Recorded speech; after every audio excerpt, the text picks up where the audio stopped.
ایران نے اسرائیل پر باقاعدہ حملہ کر دیا ہے۔ جنگی جنون میں مبتلا اسرائیل پر میزائلوں کی بارش کرتی ہے۔ اکارڈنگ ٹو پہلے سورسز یہ آئے کہ 400 میزائل داغے ہیں، بٹ دین اوور نائٹ یہ پتہ چلا کہ ایران سے اسرائیل کی جانب کم از کم 180 میزائل جو ہیں وہ فائر کیے گئے۔ بالکل،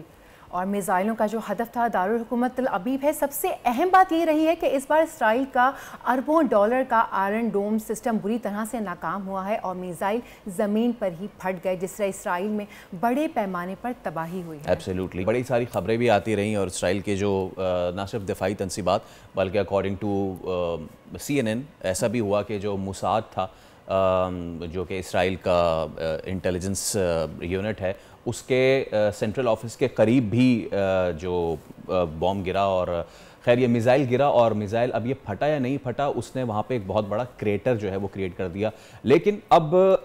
اس تمام تر معاملے میں امریکی ہٹ دھرمی بھی ظاہر سی بات ہے، کیونکہ وہ کھل کے سپورٹ کر رہے ہیں۔ جو صدارتی امیدوار ہے کملا ہیرس، انہوں نے اپنے بیان میں کہا ہے کہ ایران اور اس کے جو حمایت یافتہ دہشت گرد ہیں اس کے خلاف امریکہ ہر ضروری اقدام کرے گا، اور جو بھی اقدامات ضروری ہوں گے وہ کیے جائیں گے۔ اور اسی طرح کا بیان جو ہے وہ پینٹاگون کے اسپوکس پرسن ہے پیٹ رائڈر، انہوں نے بھی دیا ہے۔ خیر اب ذرا ہم بات کر لیتے ہیں اس تمام تر معاملے پہ آگے کیا ہونے جا رہا ہے۔ سابق سفیر ڈاکٹر جمیل احمد خان ہمارے ساتھ موجود ہیں۔ بالکل جی ڈاکٹر صاحب، کل رات جو ہے ایرانی حملہ، اس نے ایک نئی جنگ کا آغاز جو ہے کیا ہو سکتا ہے، کیونکہ حماس جو ہے وہ اس وقت کس پوزیشن میں آ چکا ہے، مسلسل ڈیمیج اس کے باوجود بھی ایک بڑی گوریلا وار کے لیے تیار ہے حماس کے مجاہدین؟ جی، اس کا تو نیچرل یعنی قدرتی ایک امر یہی ہے کہ یہ جو پراکسیز جس پر کہ بمبارڈمنٹ کی جا رہی ہے، جس پہ اسرائیل ان کو سافٹنن کر رہا ہے، جس کو کہ مطلب ٹارگٹ کو جتنا مدھم کر سکتا ہے ان کی طاقت کو وہ مدھم کر رہا ہے۔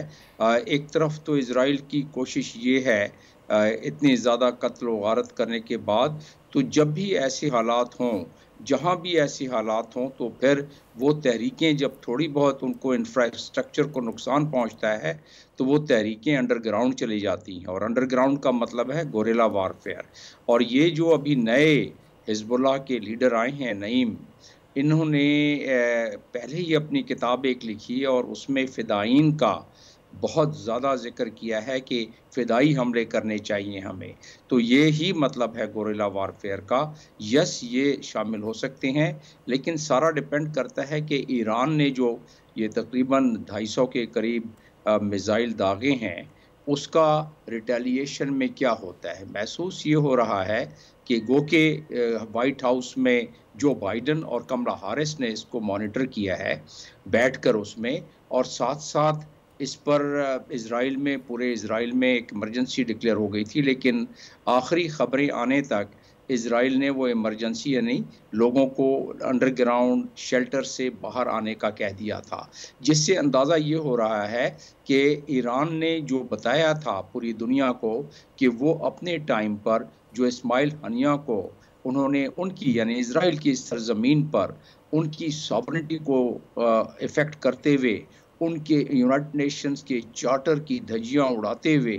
انہوں نے حملہ کیا تھا اسرائیل نے، اور اسماعیل ہنیہ کو شہید کیا تھا، تو اس وقت اناؤنس کیا گیا تھا کہ ہم اپنے ٹائم پر اس کا بدلہ لیں گے۔ تو اب ایک تیر سے 2-3 شکار ایران نے کیا ہے۔ ایک تو یہ ہے کہ وہ بدلہ انٹرنیشنل قانون کے مطابق ہو گیا، اور دوسرا یہ ہو گیا انٹرنیشنل قانون کیا ہے کہ اگر کوئی آپ کی ساورنٹی پر حملہ کرے تو آپ کو حق ہے کہ آپ اس کا جواب دیں۔ تو ایران نے وہ اپنا حق استعمال کر لیا، پہلی چیز۔ لیکن اس کے ساتھ جو ایک تیر میں 3 شکار کیے ہیں وہ یہ کہ حزب اللہ کو جو پریشر پڑ رہا تھا ایران کے اس راکٹ سے، ہو سکتا ہے وہ پریشر کم ہو جائے، اس لیے کہ زمینی فورسز جا چکی ہیں لبنان میں، گھس چکی ہیں لبنان میں، اور وہ کہ اسرائیل کہہ رہا ہے کہ بس وہ مختصر وقفے کے لیے جائیں گے اور واپس ایکشن کر کے آ جائیں گے۔ یہ ہو سکتا ہے کہ ایران کے اس حملے کے بعد ایسا ہی ہو، لیکن پہلے نیت دوسری نظر آ رہی تھی اسرائیل کی کہ وہ قبضہ کر کے بیٹھ جائے اپنے صدن اس پہ لبنان پر، اور اس بہانے سے کہ وہ ناردن اسرائیل کے جو 1,20,000 کی آبادی، جس میں سے لاکھ افراد بے گھر ہو گئے ہیں، ان کو واپس اسرائیلیوں کو ان کے گھروں میں بسائے. تو جس کی وجہ سے 2-3 فائدے، اور پھر امید کی جاتی ہے کہ حماس کو تو خیر اسرائیل کا خیال تھا کہ چند دنوں میں اس کو ہم نمٹا دیں گے اور اس کو تباہ و برباد کر دیں گے، لیکن سال ہو گیا، 4-5 دن رہ گئے ہیں، 5 دن 6 دن، تو ابھی تک حماس کی طاقت ابھی بھی برقرار ہے اور حماس ان کو ابھی تک اندر نہیں آنے دے رہا ہے اپنے ٹنلز میں. تو اس کا مطلب یہ ہوا کہ حزب اللہ، جن کی طاقت کہیں زیادہ ہے حماس سے اور سب سے بڑی پراکسی ہے، اور جن کی آئیڈیالوجیکلی نظریاتی طور پر سپریم لیڈر ایران کے ہی ان کے لیڈر ہیں، تو وہ ان کے پاس تقریباً 1.5 لاکھ کے قریب میزائل اور راکٹس اور یہ ڈرونز ہیں. تو اگر وہ اپنے ایک ساتھ شروع ہو گئے اپنے اس تمام ایسٹس کے ساتھ، تو اسرائیل کو مشکل پیش آئے گی. گو کہ کملا ہارس نے اور جو بائیڈن نے کہہ دیا ہے ایران کی بات کی ابھی. جی جمیل صاحب، آپ نے بات کی ابھی ایران کی، تو کیا اب ایران براہ راست اسرائیل پر حملہ کرے گا؟ اور اگر ایران پر اسرائیلی حملہ ہوا تو کیا ہم اس کو تیسری جنگ عظیم کا آغاز تصور کریں؟ جی، یہ ریجنل جنگ تو ہو سکتی ہے، تیسری عالمی جنگ کی طرف جانا ناممکن ہے تقریباً، اس لیے کہ تیسری عالمی جنگ کا مطلب یہ ہوگا کہ پوری دنیا فنا ہو جائے گی، اس لیے کہ نیوکلیئر ویپنز استعمال ہو سکتے ہیں اس میں. اور جب تیسری عالمی جنگ کا مطلب یہ ہے کہ جو نیوکلیئر پاور اس میں انوالو ہو جائیں گی. گو کہ ایران بھی ابھی اس قابل ہو گیا ہے 60-65% انریچمنٹ کے بعد، اور شکوک یہی پیدا کیے جا رہے ہیں یا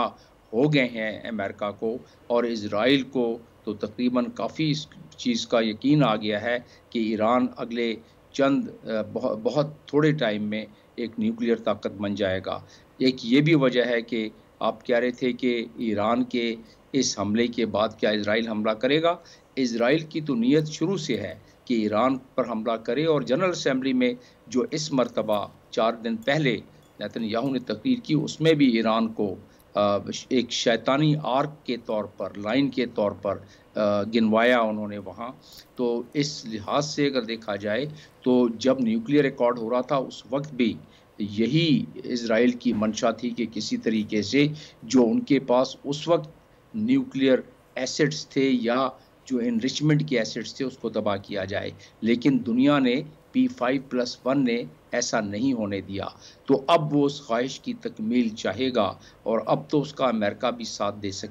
دینے کے لیے تیار نظر آتا ہے. لیکن امریکہ نے اپنی اور تمام طاقتیں اس لیے ارد گرد جمع کی ہوئی ہیں کہ زیادہ پوچھنا چاہ رہے تھے کہ حماس اور حزب اللہ کے رابطوں کی اطلاعات ہیں. کیا اسماعیل ہانیہ اور حسن نصر اللہ کے بعد بھی حماس اور حزب اللہ کی قیادت اتنی مستحکم ہے کہ آنے والے حالات کا مقابلہ کر سکے؟ نہیں، کوارڈینیشن تو آج کل کی جدید دنیا میں روکنا ناممکن ہو جائے گا. کوارڈینیشن تو ہے، اور حزب اللہ نے ایک مرتبہ نہیں درجنوں دفعہ کہا کہ اگر اسرائیل حماس پر حملہ بند کر دے تو ہم نہیں کریں گے اسرائیل پر حملہ. تو ظاہر ہے وہ جنگ بندی کی شرط ہی شہید حسن نصر اللہ نے یہی رکھی تھی کہ لبنان کی طرف سے اسرائیل پر ہم راکٹ نہیں برسائیں گے، حملہ نہیں کریں گے اگر اسرائیل حماس پر حملے بند کر دے. تو یہ تو بات درست ہے کہ ان کی آپس میں کمیونیکیشن ہے، نہ صرف ان کی آپس میں کمیونیکیشن ہے بلکہ ہوتھیوں کی بھی حماس اور حزب اللہ سے کمیونیکیشن ہے، ہوتھیوں کی بھی ایران سے کمیونیکیشن ہے. یہ 3 بڑی طاقتیں ہیں، ہوتھی، حماس اور حزب اللہ، جو کہ پراکسی کی سب سے بڑی جو اس کی نشانیاں ہیں، یعنی ایران کی پراکسی، ایران کی طاقت. اور ایران کی ہے ہی یہی پراکسیز جو ہیں سب سے بڑی ڈیفنس لائن ہے کہ ایران پہ چڑھائی کرنے سے پہلے ان سے نمٹا جائے. تو ساتھ ساتھ عراق میں بھی پراکسی ہے، اس کے ساتھ ساتھ سیریا میں بھی. ٹھیک ہے جمیل صاحب، بہت شکریہ آپ کا. سبسکرائب کریں اور بیل دبائیں تاکہ کوئی خبر رہ نہ جائے.